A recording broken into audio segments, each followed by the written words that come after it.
आज रोजी जर पाहिलं तर राज्यभरात शेतकरी काबाड कष्ट करून निसर्गाशी दोन हात करून आपल्या सोयाबीन किंवा इतर शेतमाल पिकवते.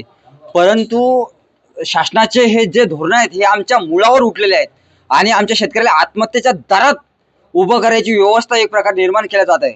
आणि मागच्या 15 तारीखला या महिन्यात 15 तारीखला एक पत्र काढलं शासनानं, महाराष्ट्र राज्याच्या सहकार आणि पणन विभागानं.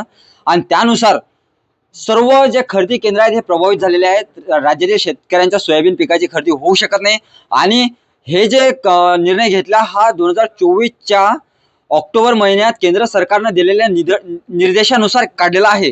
तर इतक्या दिवस त्यांनी अभ्यास केला आणि या महिन्यात 15 तारखेला घेतला, ज्या अर्थी सर्व प्रक्रिया सुरळीत झाली. आणि असं असताना सर्व रजिस्ट्रेशन वगैरे झालेली प्रक्रिया अंतिम टप्प्यात आली, शेतकऱ्याची खरेदी होणार 2 दिवसात. असं असताना आज रोजी पाहिलं तर सर्व केंद्र बंद पडले.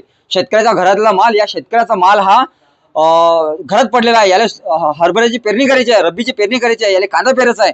यानं हे जे आहे ना हे सोयाबीन विकलं नाही चाललं, किमान आधारभूत किंमत भेटून नाही राहिली, म्हणून स्वतःचं सोनं गव्हाण ठेवून हे सावकाराजवळून कर्ज घेतलेलं आहे.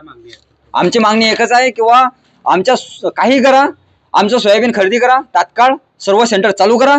आणि तसं जर करत नसाल तर मग आमच्या पिकाले भाव फरक योजना लागू करा. 2000 रुपये भाव आम्हाला भाव फरक योजनेच्या माध्यमातून द्या.